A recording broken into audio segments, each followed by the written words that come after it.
Hello. হ্যাঁ, hello. হ্যাঁ, নমস্কার। সুজিতবাবু বলছেন তো? হ্যাঁ, বলছি। আচ্ছা, আপনি এবং পরিতোষ ঘোষালের নেতৃত্বে আপনারা গত 20 তারিখে বিকাশ হ্যাঁ, ভবনে শিক্ষামন্ত্রীর সঙ্গে সাক্ষাতের জন্য গিয়েছিলেন একটা প্রতিনিধি দল নিয়ে। হ্যাঁ, তো সেখানে আমরা দেখেছি আপনারা আলোচনা করেছেন, বিস্তারিত আলোচনা করেছেন। তো আমি কয়েকটি বিষয় আপনার কাছে জানতে চাইছি এসএসকেএমএসকে শিক্ষক শিক্ষিকাদের স্বার্থে। তো প্রথমত আপনার প্রথম প্রশ্ন হচ্ছে যে শিক্ষামন্ত্রীর সঙ্গে সাক্ষাতের পর আমরা ইতিমধ্যেই জেনে গেছি যে আমাদের সাম্মানিক বৃদ্ধি হচ্ছে, শিক্ষামন্ত্রী বিধানসভায় ঘোষণাও করেছেন, কিন্তু জিও না পাওয়ার জন্য শিক্ষক শিক্ষিকারা এই মুহূর্তে চরম মানে মানে হতাশাগ্রস্ত আর কি। তো হুম। আপনারা শিক্ষামন্ত্রীর সঙ্গে কথা বলে জিও প্রসঙ্গে কি জানতে পারলেন একটু সংক্ষেপে বলুন। ঠিক আছে, আপনাদের চ্যানেলের মাধ্যমে আমি সারা রাজ্যের প্রায় 37,000 শিক্ষক শিক্ষিকা, একাডেমিক সুপারভাইজার সকলকে আমার শুভেচ্ছা, অভিনন্দন এবং ভক্তিপূর্ণ শ্রদ্ধা জানিয়ে এই দিনকে আমরা 20 তারিখে যে গেলাম তার এবং শিক্ষামন্ত্রীর সঙ্গে যে কথাবার্তাগুলো আমাদের হয়েছিল হুম। জিওর ব্যাপারে, বিশেষ করে জিওর ব্যাপারে, মায়না বৃদ্ধির ব্যাপারে আমরা তো নিশ্চিত আগেই হয়েছিলাম, যখন আমরা দেখলাম যে একটা ঘুরে বেড়াচ্ছে অর্থ দপ্তরের একটা অর্ডার, লেটার। সেখানে হ্যাঁ, 1 তারিখ থেকে সেই অর্ডারটা কার্যকরী করতে হবে এবং সবার স্ল্যাব কত বাড়ছে সম্পূর্ণ দেয়া আছে। সেটার থেকে আমরা নিশ্চিত হয়ে গেলাম। এই নিশ্চয়তার পিছনে একটু ব্যাকগ্রাউন্ডটা বলা দরকার আছে, কারণ বাজেটে আমরা শুধু মাত্র প্যারা টিচারদের বেতন বৃদ্ধি হয়েছে সেটাই শুনেছিলাম। ঠিক। এসএসকে এমএসকে, শিক্ষাবন্ধু, এরা সকলেই তখন অবহেলিত ছিল। আমরা কিছু নেতৃত্ব হতাশাগ্রস্ত হয়েও তখন একটা প্রচার করেছিলাম হালকা করে যে প্যারা টিচারদের মধ্যে হয়তো আমরা আছি। পরবর্তী সময়ে আমাদের এই মোহটা ভঙ্গ হয় এবং আমরা বুঝতে পারি যে এর মধ্যে নেই।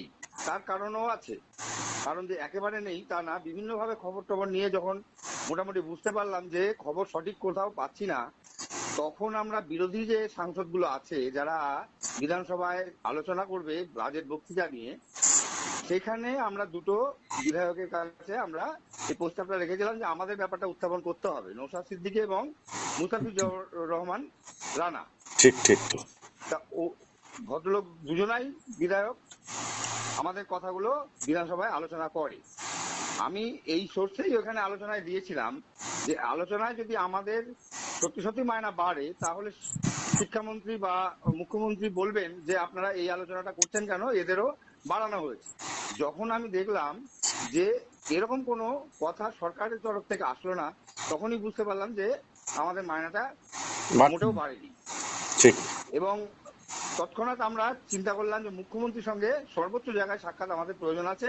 হুম। আমরা যদি বঞ্চিত হই, চারিদিকে দিদিমণি মাস্টারমশাইরা ফোন করছে এবং হতাশাগ্রস্ত হয়ে পড়েছে, কারণ তার স্কুলের যে রাঁধুনি তার টাকা বাড়ছে, পাশের বাড়ির যে আইসিডিএস এর কর্মচারী তার মায়নাটা বাড়ছে 5,000, এবং আশাকর্মী তার পরে নিয়োগ হয়ে তাদের মায়না বাড়ছে 5,000, কিন্তু আমাদের বাড়ছে না। প্রাণী সম্পদের মতো যারা কাজ করে তাদেরও মায়না বাড়ছে, আমাদের বাড়ছে না। আমরা এত বড় একটা মহৎ কাজ করি, সারাটা জীবন আমরা এই উদ্দেশ্যে নিয়োজিত করলাম, কিন্তু আমাদের মায়নাটা বাড়ছে না।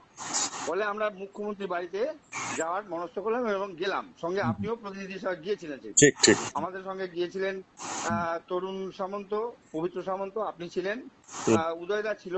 হুম। আমরা সবাই মিলে মুখ্যমন্ত্রী বাড়িতে গেলাম। মুখ্যমন্ত্রী থাকাকালীনও আমাদের সঙ্গে দেখা করেনি, শারীরিক কারণে দেখা করেনি। ওনার পিএর মাধ্যমে আমরা আমাদের দাবিপত্র মুখ্যমন্ত্রীর কাছে পৌঁছে দিয়েছি এবং উনার কথাতেই আমরা উনার বাবা শিশির অধিকারীর সঙ্গে এই ব্যাপারে বিস্তারিত আলোচনা করি।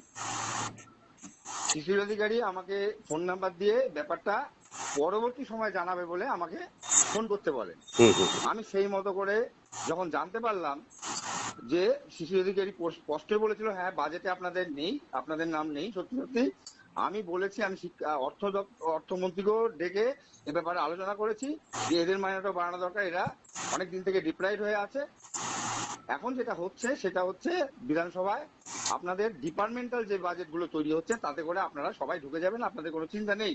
হুম। হুম। সেদিন আমি নিশ্চিত হয়েছিলাম যে আমাদের মাইনেটা বাড়ছে। ঠিক। তবুও যতক্ষণ না না বাড়ে মুখের কথার কোনো দাম নেই। আমি কিন্তু সেইভাবে প্রচারে আসিনি আমরা কখনোই, ঠিক। পরিস্থিতির দিকে নজর রাখছিলাম। পরবর্তী সময়ে আমরা দেখতে পারলাম যে সত্যি সত্যি আমাদের যেটা অর্থ দপ্তরের স্যাংশন বেরোলো, সেই তখন নিশ্চিত হলাম আমাদের মায়েরা বাড়ছে। ঠিক। এবং আমরা মন্ত্রীর কাছে গেলাম, মন্ত্রী আমাদের এই ব্যাপারে যেটা বললেন সেটা হচ্ছে আপনারা বাড়ি যেতে যেতেই আজকে সুখবরটা পেয়ে যেতে পারেন। ঠিক। ঠিক। এর বেশ কিছু জিও বললেন না। ব্যাপারে নিশ্চিত যে কোনো মুহূর্তে হ্যাঁ, জিও বের হবে। তাহলে আমরা বুঝতে পারলাম যে কোনো মুহূর্তে আমাদের জিওটা বেরোবে। সেদিন হয়তো হয়নি, কালকেও পার হয়ে গেছে, আজকেও দিনটা আছে, এখনো দিন পড়ে আছে। 5টার সময় হতে পারে, 6টার সময়, 7টার সময় হয় জিওর কোনো টাইম নেই। যে কোনো টাইমে জিও হয়, যাই হোক আমাদের আমাদের জিও হবে। জিও আর নিশ্চিত। হ্যাঁ, দুশ্চিন্তার কোনো কারণ নেই, কারণ মায়না আমাদের বাড়ছেই 1 নম্বর কথা।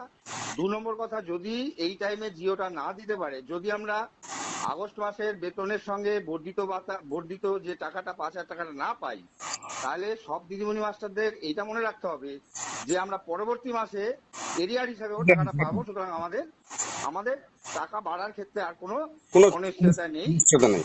থ্যাংক হ্যাঁ, ইউ দাদা। জিও একদিন দুদিন পরবর্তী পরে প্রশ্ন দেবে। আপনার কাছে, যেটা হচ্ছে যে আমরা দেখতে পাচ্ছি যে আমরা যারা কর্মরত আছি তাদের ব্যাপারটা আলাদা, কিন্তু একটা শ্রেণীর শিক্ষক শিক্ষিকা 2024 সালের সেপ্টেম্বর মাস পর্যন্ত টার্মিনাল বেনিফিট পেয়েছে, কিন্তু তারপর থেকে 2024 সালের অক্টোবর নভেম্বর ডিসেম্বর থেকে শুরু করে আজ অবধি তারা যে 5 লক্ষ টাকা টার্মিনাল বেনিফিট সেটা এখনো পায়নি, মানে প্রায় 2 বছর হতে চললো।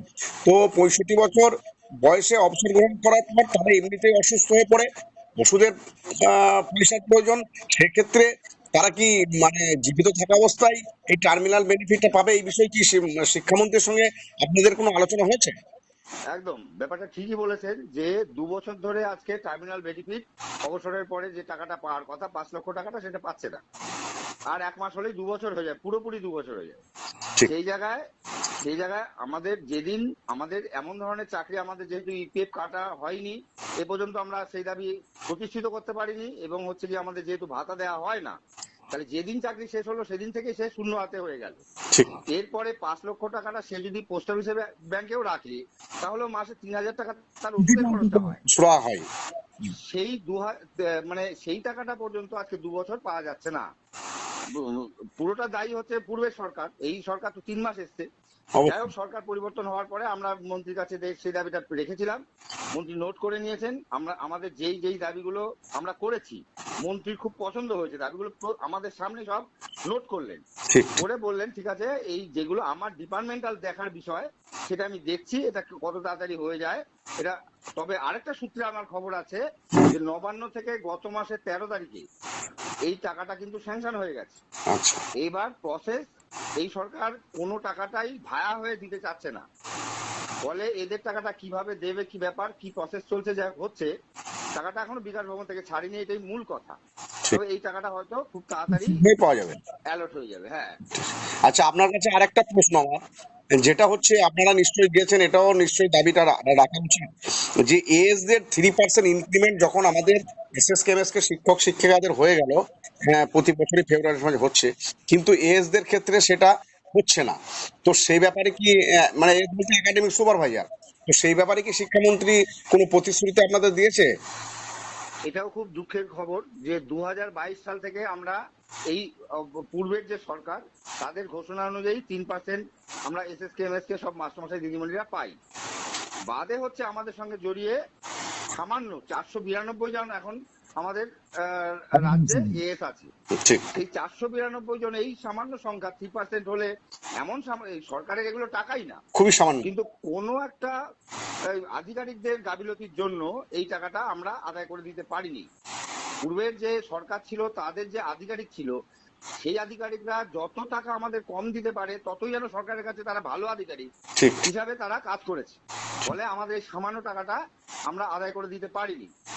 এই মন্ত্রীর কাছে, আমাদের মাননীয় মন্ত্রীর কাছে এদিন আমরা বলেছি কথাগুলো, বলেছেন ঠিক আছে এই 3% ব্যাপারটা কি করা যায় আমি দেখছি। যদিও এটা পূর্বের অর্ডার, আপনাদের সঙ্গে এই অর্ডারটা পিছিয়ে যাচ্ছে, বকেয়া করে তো দেওয়া যাবে না, কিন্তু কি করা যায় সেটা আমরা চিন্তা ভাবনা করবো। এই ব্যাপারটা এই মতে আলোচনা হয়েছে। আরেকটা বিষয় এর সঙ্গে আলোচনা করেছিলাম যে 2019 সালে যখন আমাদের বেতন বৃদ্ধি হয়, পার্থ চ্যাটার্জি তখন মন্ত্রী, তখন আমাদের কিন্তু মুখ্যদের 340 টাকা সহায়িকাদের ঠিক ঠিক ঠিক এবং সম্প্রসারকদের 1000 টাকা বৃদ্ধির কথা বলা হয়েছে। ঠিক সম্প্রসারকদের ক্রাইটেরিয়া আছে, সেই ক্রাইটেরিয়া যারা পূরণ করতে পারবে না 1000 টাকা পাবে না, তার জন্য আমাদের চিন্তা নেই।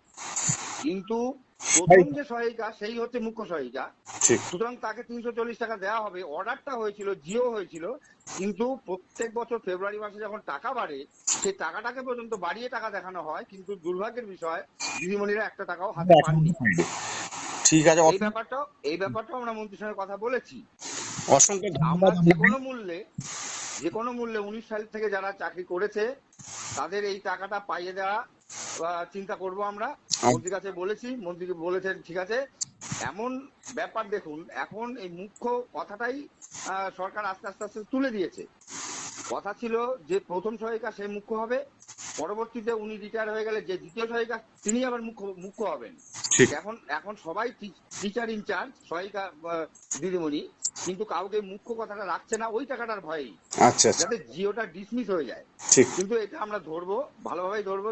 আমরা মন্ত্রীকে বলেছি, দেখা যাক মন্ত্রী কতদূর কি করে, তারপর আমরা আবার পরবর্তী চিন্তা ভাবনা করবো এই নিয়ে। ঠিক আছে, অসংখ্য ধন্যবাদ সুজিত বাবু আপনাকে। সবচেয়ে বড় জিনিস হচ্ছে যে বিগত সরকার 15 বছর ধরে তাদের শিক্ষামন্ত্রী বলুন, মুখ্যমন্ত্রী বলুন, কেউ আমাদের সংগঠনের সঙ্গে সাক্ষাৎ করেনি, কিন্তু নতুন সরকার মাত্র 4 মাস বয়স, শিক্ষামন্ত্রী আমাদের সংগঠনের সঙ্গে কথা বলেছেন, এটা আমাদের একটা বিরাট প্রাপ্তি। তো যাই হোক, আগামী দিনে আপনাকে আরো কিছু বিষয় জানার আছে, আমি আগামী দিনে নিয়ে আসবো। আজকে ভিডিও অনেক বড় হয়ে যাচ্ছে, তাই আপনাকে আমার এই চ্যানেলে সময় দেওয়ার জন্য অসংখ্য ধন্যবাদ জানাচ্ছি। এবং রাজ্যের সমস্ত শিক্ষক শিক্ষিকাদের স্বার্থে আপনাদের যে প্রতিনিধি দল শিক্ষামন্ত্রীর সাথে দেখা করেছেন, তার জন্য বাকি সকলকেই আমার চ্যানেলের পক্ষ থেকে এবং রাজ্যের শিক্ষক শিক্ষিকাদের পক্ষ থেকে অসংখ্য ধন্যবাদ জানিয়ে শেষ করছি। আপনাকেও ধন্যবাদ।